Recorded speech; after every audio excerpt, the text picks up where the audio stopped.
October 20th, 1943, Warsaw, Poland. 2:00 a.m. The Gestapo officer's boots echo against cobblestone as he climbs the apartment stairs. Inside, a 33-year-old social worker named Irena Sendler burns documents in her kitchen sink. She has 3 minutes, maybe less. The pounding starts. Wood splinters. Black uniforms flood her tiny apartment. What they don't find will save 2,500 lives. 2 miles away, behind brick walls topped with barbed wire, the Warsaw Ghetto imprisons 380,000 Jews in 1.3 square miles. German-induced starvation claims 5,000 lives every month. Typhus kills another 100 daily. Children lie dying in the streets, their bellies swollen from hunger on rations of 184 calories per day. The math is simple and horrifying. Without intervention, every child in the ghetto will be dead within 18 months. Social workers file reports. They beg for increased rations. The death toll climbs. 5,000 in January, 200 in February, 5,600 in March. Every request receives the same response. Application denied. In July 1942, the Nazis begin deportations to the east. Within 8 weeks, 265,000 Warsaw Jews are murdered at Treblinka death camp. The ghetto that once held nearly 500,000 now imprisons just 70,000. And still, 8,000 children wait to die. Irena knows what most don't. The deportations aren't relocations. They're one-way trips to gas chambers. She's seen the underground reports. Treblinka isn't a labor camp. It's an extermination facility. Every night she does the calculation. How many could she save? 10, 20, 100. What Irena Sendler doesn't know, what she cannot possibly imagine as the Gestapo hauls her toward Pawiak prison's torture chambers, is that her laundry baskets, toolboxes, and coffins have already smuggled out over 2,500 Jewish children. She doesn't know that buried in a backyard garden, hidden in glass jars beneath an apple tree, lies a list of names that will reunite families after the war. And she doesn't know that her trained dog, her sedated infants, her forged papers have created the largest child rescue operation of the Holocaust. She only knows this: the Gestapo has her, and she will never, ever talk. Warsaw, 1940. The problem is impossible by design. When the Nazis sealed the Warsaw Ghetto on November 16, 1940, they created a death trap. Population density, 7.2 people per room. Before the war, these neighborhoods housed 80,000. Now they imprison 380,000. Dr. Israel Milikowski records the medical catastrophe. We are witnessing the death of an entire population through systematic starvation. The German-imposed rations provide 184 calories daily, 1/10 of what humans need to survive. Children's bodies consume their own organs. Typhus spreads through lice-infested tenements. The walls stand 10 feet high, topped with broken glass and barbed wire. German guards patrol with shoot-to-kill orders. The penalty for leaving the ghetto: immediate execution. The penalty for helping someone escape: immediate execution. The penalty for hiding a Jew: execution of your entire family. 3 gates allow controlled entry. Every person, every vehicle, every package undergoes inspection. Guards use dogs trained to detect hidden compartments. Random searches tear apart deliveries. The Jewish Council tries negotiation. Adam Chernyakov, chairman of the Judenrat, petitions Ludwig Fischer, governor of the Warsaw District, for increased food rations. Fischer's response is filed but ignored. February 1941, Chernyakov tries again. Denied. May, another petition. Denied. The pattern repeats monthly.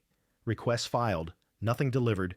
This isn't bureaucratic inefficiency, it's policy.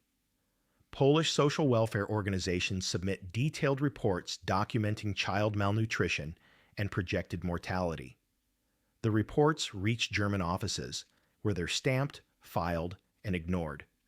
The ghetto is designed to kill through attrition. Underground resistance explores armed rescue. In 1941, the Jewish Combat Organization considers forcing the gates with stolen weapons. The plan collapses. The German military presence is overwhelming. Any armed assault would trigger mass reprisals. Others suggest bribery.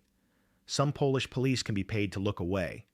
But the costs, thousands of zloty per person, make large-scale rescue impossible, and one informant destroys everything. By mid-1942, the expert consensus is unanimous. Systematic rescue is impossible.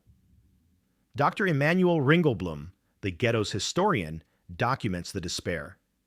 The walls are not meant to be breached. The children are already dead.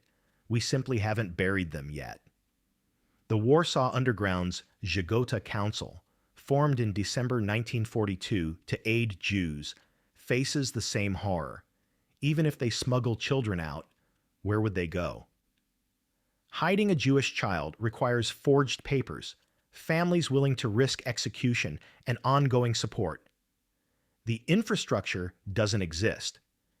Julian Grabelny, Żegota's director, tells his operatives, "We can perhaps save dozens, maybe 100 if we're extraordinarily lucky." In July 1942, the Great Deportation begins. Trains leave daily, each carrying 5,000, 7,000 people to Treblinka. Within 8 weeks, 265,000 Warsaw Jews are murdered. The children have no options. Not yet.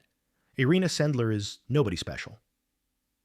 Born February 15, 1910, she's the daughter of Stanisław Krzyżanowski, a country doctor who treated poor Jewish patients during a typhus epidemic and died of the disease. His last words, "If you see someone drowning, you jump in to save them, even if you cannot swim." She has no military training, no intelligence experience, no connections to power. She's a 29-year-old social worker when Germany invades in September 1939.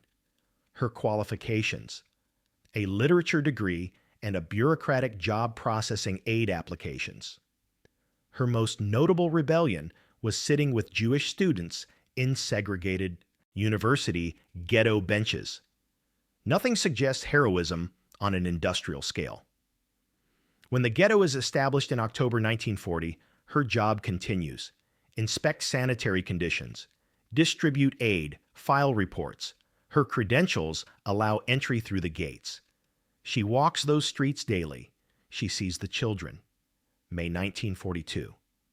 Ireina watches a mother hold her dying 4-year-old son. Typhus has ravaged him. No medicine, no hospital beds, no hope. The mother's eyes ask a question neither can speak. Can you save him? The answer should be no. Unauthorized removal carries the death penalty. Guards check everything. The odds of success are minimal, but something shifts in Irena's thinking. A simple observation. The Germans expect large-scale operations, trucks of escapees, armed assaults, mass bribery. Their security prevents those scenarios. But what if rescue isn't large-scale? What if she takes one child this week, one next week? What if she uses her job's tools, ambulances, supply crates, bureaucratic cover, to smuggle them individually? The Germans are watching for an army. What if she becomes a stream? The method forms like a chess problem. She has legitimate access. She has vehicles crossing checkpoints daily. She has connections to Catholic orphanages, places that might hide Jewish children with Christian papers. She doesn't have forged documents. She doesn't have a network. She doesn't have training, but she has certainty. Doing nothing is also murder. Irena Sendler makes her decision. She will smuggle out the first child next week. July 8, 1942. A plumber's toolbox sits in Jan Dobrczynski's truck, 30 inches long, 18 wide, 12 deep. It rattles with wrenches as the vehicle approaches the checkpoint. Inside, beneath a false bottom, lies a 6-month-old baby girl. She's been sedated, just enough to keep quiet. A small air hole provides oxygen. The German guard waves the truck through. He doesn't check the toolbox. Why would he? 30 minutes later, in a Catholic orphanage, Irena holds that baby and realizes it worked. The operation violates every German regulation: removing Jews from the ghetto, death penalty; forging documents, death penalty; hiding Jews, death penalty for the rescuer's entire family. Irena doesn't care. She cares about the math. Her workshop is a network assembled through whispered conversations. Jan Dobroczynski provides vehicles. Jaga Piotrowska finds hiding places. Irena Schultz forges medical documents. Helena Sesko recruits Polish families. They develop crude but effective methods. Ambulances. Children declared infected with typhus are evacuated. Guards won't inspect contagious patients. Hidden under stretchers, children cross undetected. Toolboxes. Infants fit in plumbers' toolboxes, carpenters' crates, electricians' boxes. Workers making repairs carry children beneath tools. Body bags and coffins. Daily burial details. Remove corpses. Some corpses are living, sedated children. At cemeteries, they're resurrected. Laundry baskets. Children hidden in baskets full of linens, carried through as cleaning supplies. The barking dog. Irena trains her German shepherd to bark on command. When she carries sedated infants, any crying is drowned by barking. Guards assume the dog reacts to checkpoint activity. Each method is a gamble. One inspection, and everyone dies. But Irena's insight proves correct. Germans watch for mass escapes, not individual children in toolboxes. By September 1942, 23 children rescued. By December, 76. Then the breakthrough that changes everything. December 1942, Żegota, the Polish Underground Council for Aid to Jews, formally organizes. They hear about Irena's operation. Julian Grabelny summons her to a meeting. "What you're doing is impossible," he says. "How many can you save?" "All of them," Irena replies, "if you give me resources." The room goes silent. January 1943, Gestapo headquarters receives an anonymous tip. A social worker is smuggling children. The investigation begins. January 18th, 1943. German Administrator Klaus Weber reviews a file at the Warsaw Social Welfare Department. Across from him, Irena stands with her supervisor. The file contains allegations, unauthorized entries, suspicious movements, medical evacuation irregularities. Weber's eyes are cold. These charges suggest criminal activity. Removal of ghetto residents is punishable by execution. You understand? Irena's strategy: bury him in bureaucracy. She produces her logbook, every entry documented, every inspection authorized. Medical reports justify typhus evacuations, each technically compliant. Supply records account for every vehicle. The paperwork is perfect because it must be. Weber summons checkpoint guards. "Have you noticed anything unusual?" They shrug. She enters with supplies, leaves with paperwork, sometimes evacuates patients. Everything appears in order. The ambulances carry contagious patients, Herr Administrator. Regulations prohibit inspection. Weber has suspicions but no proof. He closes the file, frustrated. But the real confrontation comes within the resistance itself. February 14th, 1943, a Żegota council meeting. 20 members gather in a secret apartment. The debate grows heated. Zofia Kosek-Sztuka voices the fear: Sendler's operation is too visible. Every child increases retaliation risk. If discovered, they'll execute everyone and seal the ghetto permanently. Julian Grabelny nods. Perhaps we pause operations. Preserve what we've built. The room erupts. Adolf Berman, head of Żegota's Jewish section, stands abruptly. Pause operations. Tell that to parents in the ghetto. Tell the mother who watched soldiers drag her children onto trains that were being cautious. Silence. Sendler isn't reckless. She's methodical. She documents everything. She's built a system that works. Yes, it's dangerous. Everything we do is dangerous. That's not a reason to stop. It's why we started. He turns to Grabelny. I say we expand. Give her resources, more documents, safe houses, vehicles. Let her save as many as possible. The room erupts again, but the energy shifts. Grabelny lets debate rage, then raises his hand. He looks at Irena. Can you maintain security if we expand? Yes. Can you protect your network if captured? I'll never reveal names. Never. Grabelny nods. Approved. Sendler leads Jagoda's children's division. Whatever she needs, she gets. September 1943. Irena officially becomes director. Her network, 25 operatives. Her infrastructure, established.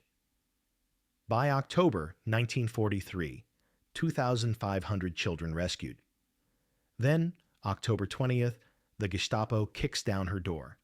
Before we see what happens in that torture chamber, hit subscribe. We uncover forgotten heroes every week. Let's see if Irena survives. October 20th, 1943, 2:47 a.m., Pauiak Prison. Irena sits in a wooden chair. Blood runs from her nose, mouth, ears. 6 hours of interrogation. Names. Give us the children's names. Your co-conspirators. Her lips are split.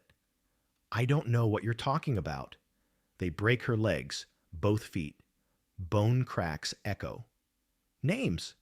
I don't know. They beat her unconscious, revive her, repeat. For 3 days, torture continues. The Gestapo knows she's guilty. They have testimony, evidence, patterns. What they don't have, names of children or network members. Without names, they can't destroy the operation. The children remain hidden behind forged papers and Catholic families. October 23rd, death sentence. Execution, October 28th, 1943.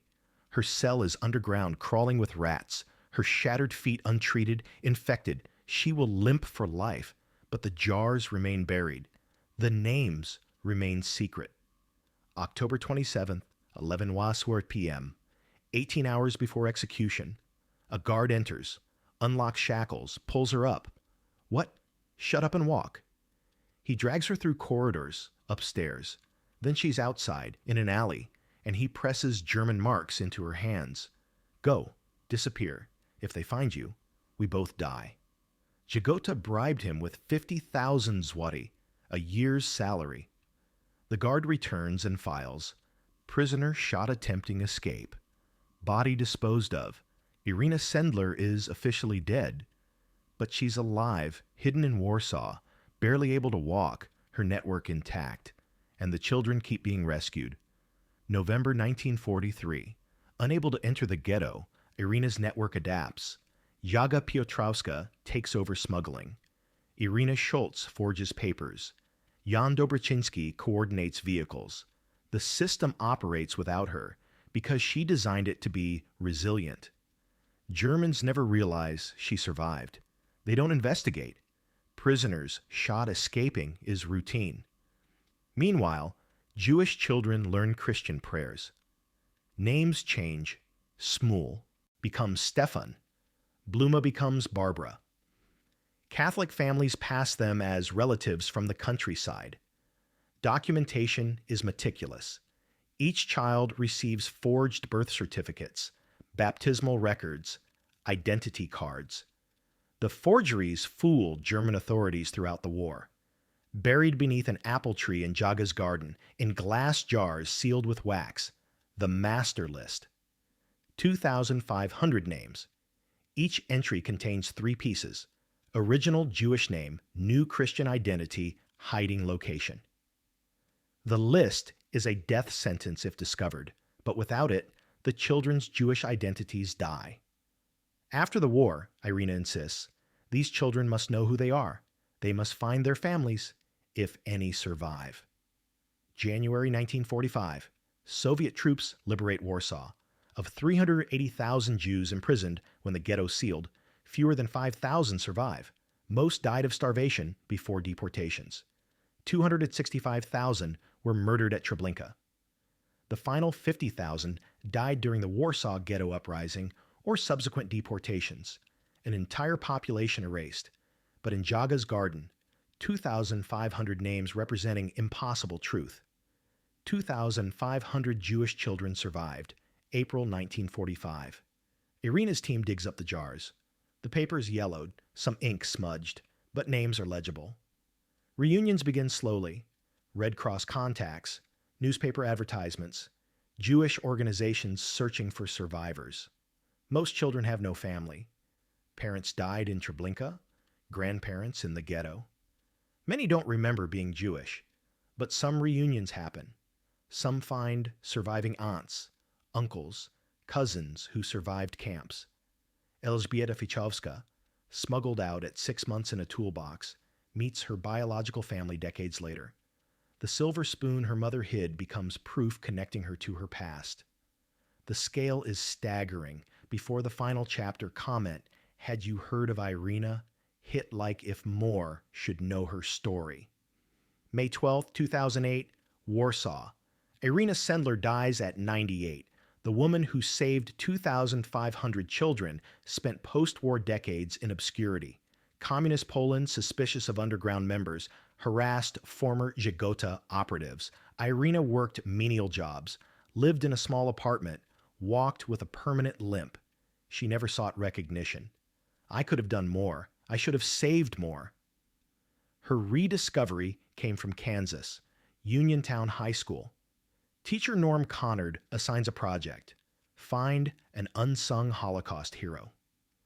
3 students, Megan Stewart, Elizabeth Cambers, Sabrina Coons, discover a footnote. Irena Sendler saved 2,500 Jewish children. They're skeptical. More than Schindler? They research, find it's real, and she's alive. They write Life in a Jar, perform it locally, then nationally. Word spreads. The students travel to Warsaw and meet Irena. She looks at these American teenagers and says, "Young people, every child saved with my help is the justification of my existence on this earth, not a title to glory." Recognition finally arrives. 2003, Order of the White. Eagle, Poland's highest honor, 2007. Nobel Peace Prize nomination, 2008. Weeks before death, declared national hero. At her funeral, Israeli representatives joined Polish officials and, most importantly, the children, now elderly, whose lives she saved. Elżbieta Fichowska delivers the eulogy. "She was our second mother. She gave us life twice, once by birth and once by rescue." The impact extends beyond 2,500 individuals. Those children had children. Those grandchildren had children. Today, an estimated 10,000 people are alive because of laundry baskets, toolboxes, and a barking dog. When asked why she risked everything, Irena quoted her father, "If you see someone drowning, you don't ask if they can swim. You just jump in and help." The glass jars that held the names are now displayed at Yad Vashem in Jerusalem. They represent something Nazis never understood. You can build walls, impose death penalties, design systematic murder. But you cannot stop one determined person with a toolbox and absolute conviction that a child's life matters. Irena Sendler proved courage doesn't require credentials. Sometimes it just requires a social worker who decides impossible shouldn't be attempted. Her final words, "Every child saved is the justification of my existence. I could have done more. I regret I couldn't save more." 2,500 children would disagree.